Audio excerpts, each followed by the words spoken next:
दोस्तों बहुत सारे बच्चे पूछ रहे थे कि सर ईपीएफओ ने तो यूपीएससी को रिक्वेशन भेज दिया है, हमें आरटीआई मिल गया है, बट क्या यूपीएससी ने कोई कंफर्मेशन दिया है कि उनको ईपीएफओ की तरफ से एपीएफसी और ईओ की वैकेंसीज के रिगार्डिंग कोई रिक्वेशन आई है?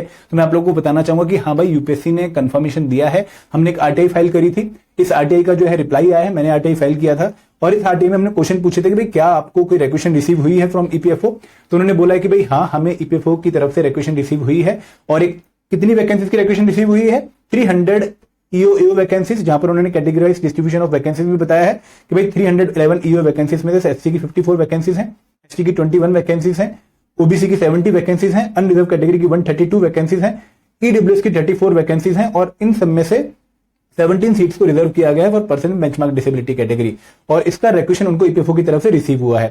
सिमिलरली 80 एपीएफसी वैकेंसीज, जिनमें एससी की 15, एसटी की 10, ओबीसी की 18, अनरिजर्व कैटेगरी की 29, ईडब्ल्यूएस की 8 और out of these 80 3 vacancies are reserved for person with benchmark disability category. इसका भी रिक्वेशन उनको रिसीव हुआ है फ्रॉम ईपीएफओ। बट उन्होंने ये बोला कि अभी हम कोई कंफर्मेशन नहीं दे सकते कि कब तक नोटिफिकेशन रिलीज हो सकती है, बट अगर हम पुराने ट्रेंड को एनालाइज करें, पुरानी जो है रिपोर्ट्स को एनालाइज करें, then we will find out कि भाई जो एग्जाम है वो लगभग नोटिफिकेशन हमें रिक्वेशन के 4 महीने बाद देखने को मिल जाती है। 2023 में नवंबर में रिक्वेशन गई थी, नोटिफिकेशन आई थी फेब में।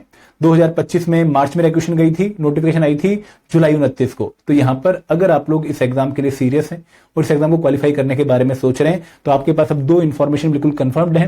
पहली बात कि भाई ईपीएफओ की तरफ से रिक्वेशन चली गई है और दूसरी बात कि यूपीएससी ने रिक्वेशन रिसीव कर ली है और अगर यूपीएससी ने रिक्वेशन रिसीव कर ली है तो अब तो उसको नोटिफिकेशन रिलीज करनी ही पड़ेगी, क्योंकि जो प्रोसेस में डिले होना था वो ईपीएफओ की तरफ से होना था, बट वो डिले नहीं हुआ है। तो you will be seeing this time back to back notification. जरूरी नहीं है कि पुरानी साइकिल कंप्लीट होने के बाद ही आपको नई नोटिफिकेशन देखने को मिले, तो इसलिए वेट मत करिए। You should start your preparation now. Thank you very much.